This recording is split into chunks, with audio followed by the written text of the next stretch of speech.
Hello friends, have a great pleasure to welcome you to Navi Education and a very special hello to class 10th. Today we will cover your two special poems, two most important poems, that are The Trees and Fog.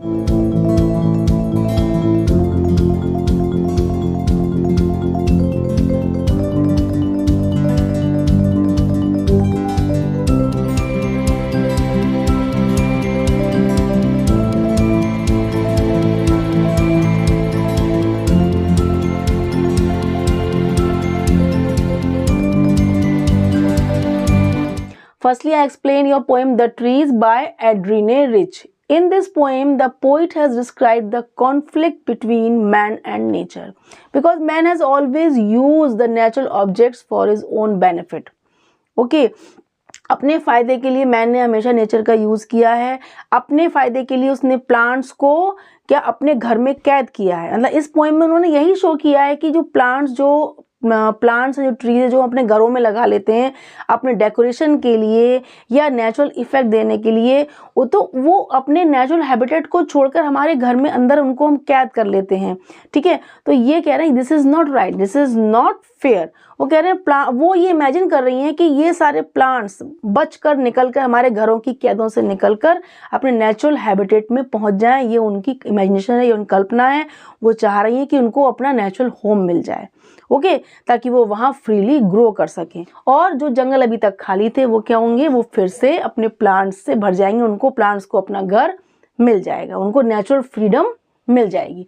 चलिए start करते हैं कि lines पढ़ते जाते हैं और इनको explain करेंगे। बहुत सिंपल है। Start. The trees inside are moving out in the forest that was empty all these days, where no bird could sit, no insect hide, no sun bury its feet in shadow. The forest that was empty all these nights will be full of trees by morning. अब इसमें poet कहना चाह रही हैं, वो कहती हैं कि ट्रीज जो हैं वो जंगल की तरफ जाने के लिए, यानी कि घर से बाहर निकलकर जंगल की तरफ मूव कर रहे हैं, बढ़ रहे हैं। यानी कि टोटली उन्होंने अपना इमेजिनेशन शो किया है कि उनको ऐसा फील हो रहा है कि ट्रीज घर से निकलकर जंगल की तरफ आगे बढ़ने की कोशिश कर रहे हैं। जो फॉरेस्ट जो अभी तक एम्प्टी थे, खाली थे, वो जहां पर अभी भी कोई भी बर्ड, ट्रीज ना होने की वजह से कोई भी बर्ड ट्रीज पर अपना नेस्ट नहीं बना पा रही थी, वहां बैठ नहीं पा रही थी, वहां रेस्ट नहीं कर पा रही थी। कोई भी इंसेक्ट पेड़ों का सपोर्ट लेकर वहां पर हाइड नहीं कर पा रहा था। नो सन बरी इट्स फीट इन शेडो, यानी कि पेड़ ना होने की वजह से सन पे किसी भी पेड़ का शेडो नहीं पड़ रहा, यानी कि सन पे किसी भी पेड़ की ब्रांचेस का, ट्रीज की ब्रांचेस का कोई भी शेडो नहीं पड़ रहा है।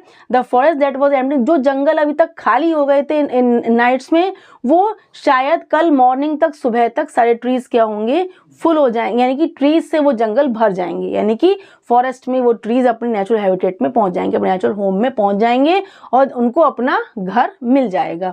All night that roofs work to disengage themselves from the cracks in the veranda floor. The leaves strain towards the glass, small twigs stiff with exertion, long cramped boughs shuffling under the roof like newly discharged patients, half dazed moving to the clinic doors. अब इसमें poet कहती हैं कि पूरी रात जो roots हैं, plant की जो रूट्स हैं, वो वर्क करती हैं, यानी हार्डवर्क करती हैं, कोशिश करती हैं कि वो वरांडा मीन्स क्या होता है, आपकी लॉबी एरिया जो होता है, जो रूम के आगे जो खुला एरिया होता है, उस वरांडा के फ्लोर के क्रैक से रूट्स बाहर निकलने की कोशिश कर रही हैं, अपने आप को डिसएंगेज करके, क्रैक करके वहाँ से निकलने की कोशिश करें, ताकि वो वहाँ से निकलकर वो प्लांट्स जंगल की तरफ मूव कर सकें। जो लीव्स हैं वो भी विंडो ग्लासेस को ब्रेक करने की कोशिश कर रही हैं, तोड़ने के लिए प्रेशर लगा रही हैं। Small twigs stiff with exertion, small branches जो बहुत सॉफ्ट थी, डेलिकेट थी, वो स्टिफ माने बहुत हार्ड हो गई हैं। With exertion means with extreme pressure की वजह से बहुत हार्ड हो गई हैं। और जो छत के नीचे की जो लॉन्ग ब्रांचेस थी, वो भी हरी में बहुत हड़बड़ी में फास्टली जो निकलने की कोशिश कर रही हैं, उससे क्या हो गई, वो एकदम बेंट हो गई हैं, झुक गई हैं।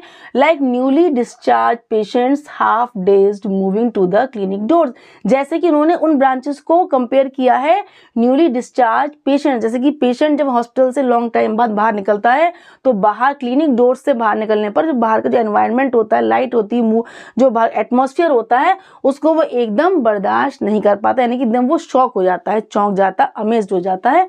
ऐसे ही वो एक न्यूली डिस्चार्ज पेशेंट की तरीके से, जैसे कि वो क्लिनिक डोर से बाहर निकलता है, मूव करता है, तो वो शॉक्ड हो जाता है, वैसे ही ये ब्रांचेस भी इतने लॉन्ग टाइम बाद छत के नीचे से जो वो लॉन्ग ब्रांचेस बाहर निकलने की कोशिश कर रही हैं, तो एकदम वो बेंट हो गई हैं, झुक गई हैं। ठीक है, I sit inside doors open to the veranda.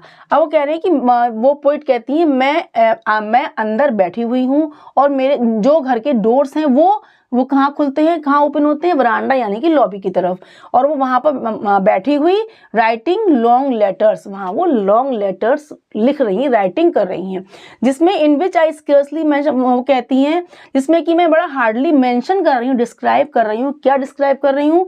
The departure of the forest from the house, कि उनके घर से जो प्लांट्स हैं, जो ट्रीज हैं, जिनका जो डिपार्चर हो रहा है, जा रहे हैं, मूव कर रहे हैं, निकल रहे हैं फॉरेस्ट की तरफ, उसको मैं हार्डली मेंशन कर रही हूँ, डिस्क्राइब कर रही हूँ।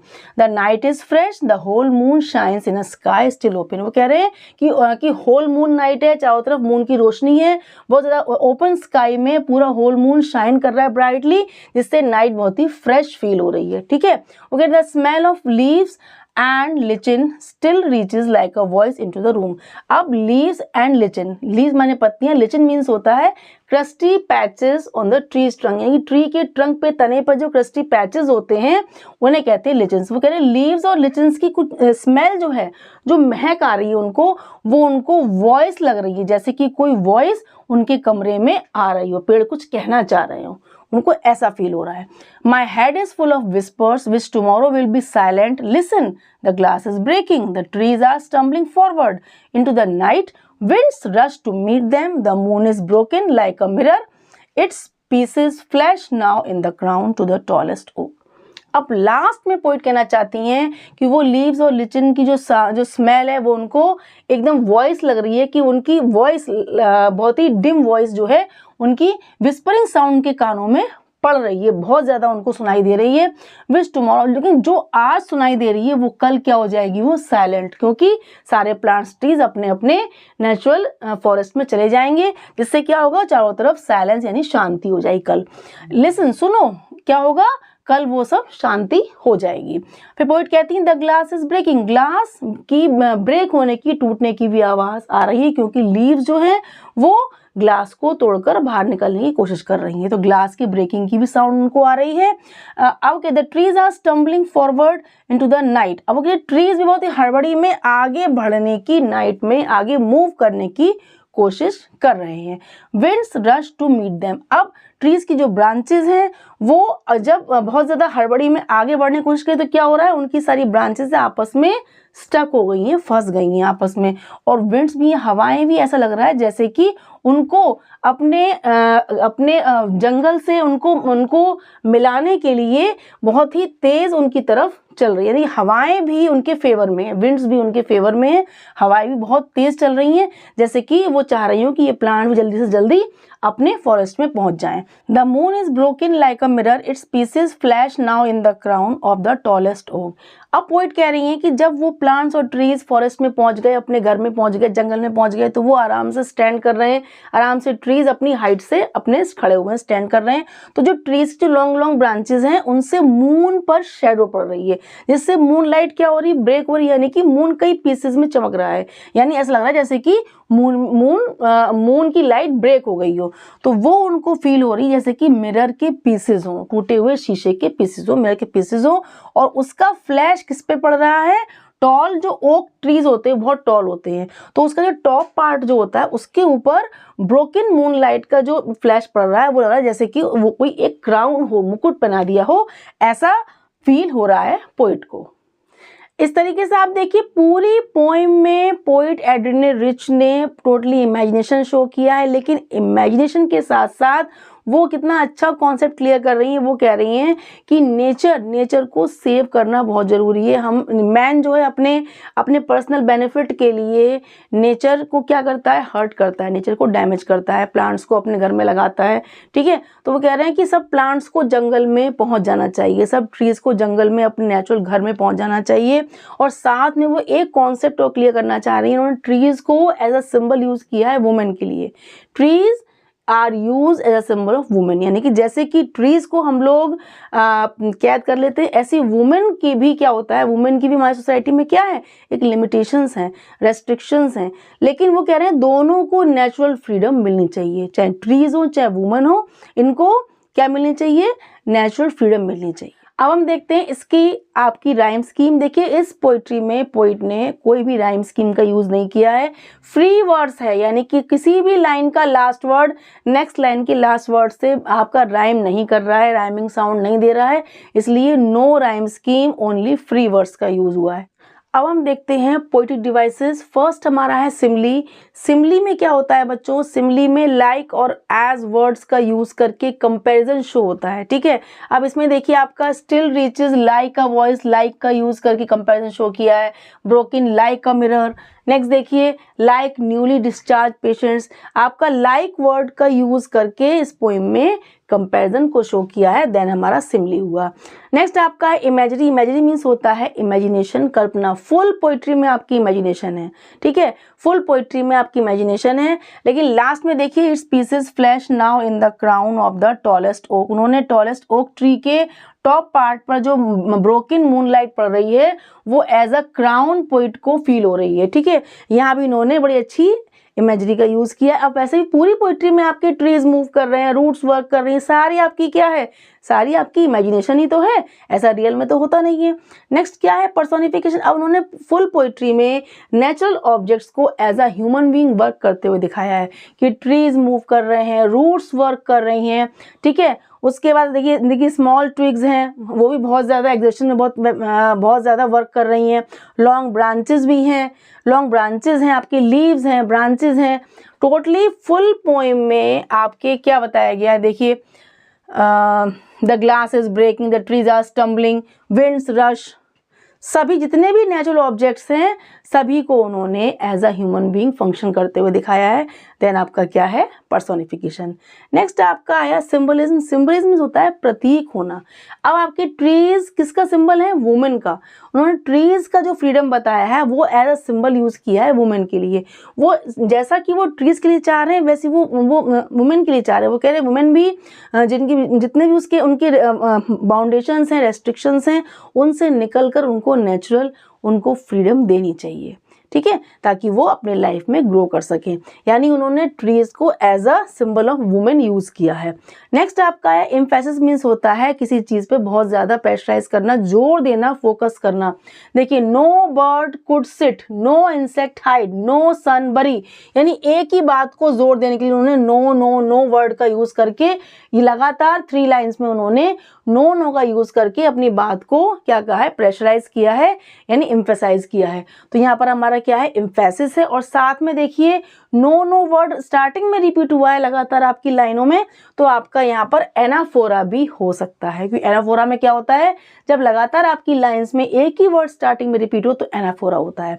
नेक्स्ट आप देखिए एलिट्रेशन क्या होता है, जब लेटर साउंड रिपीट होती है। देखिए अब आपके इस पोएम में कहाँ कहाँ लेटर साउंड रिपीट हो, the forest that, T T repeat हुआ है, ठीक है। नेक्स्ट आप देखिए small twig stiff, S S repeat हुआ है। नेक्स्ट आप देखिए लॉन्ग लेटर्स में एल एल रिपीट हुआ है। नहीं लीज एंड लिचिन में एल एल रिपीट हुआ है। नेक्स्ट आपका है द ट्रीज में टी टी रिपीट हुआ है। इस पोइम में आपकी जहाँ जहाँ इस पोइट्री में जहाँ जहाँ लेटर साउंड रिपीट होगी वहाँ आप एलिट्रेशन भी शो कर सकते हैं। सो आपके ये आपके मेन क्या हैं, पोइटिक डिवाइसेस जो इस पोइट्री में यूज किए हैं पोइट ने। नाउ स्टूडेंट्स हमारी नेक्स्ट पोइम है fog by Carl Sandburg. Okay, in this poem the poet has compared the fog to a little cat. इस पोइम में उन्होंने फॉग को एक छोटी सी कैट, बिल्ली से कंपेयर किया है।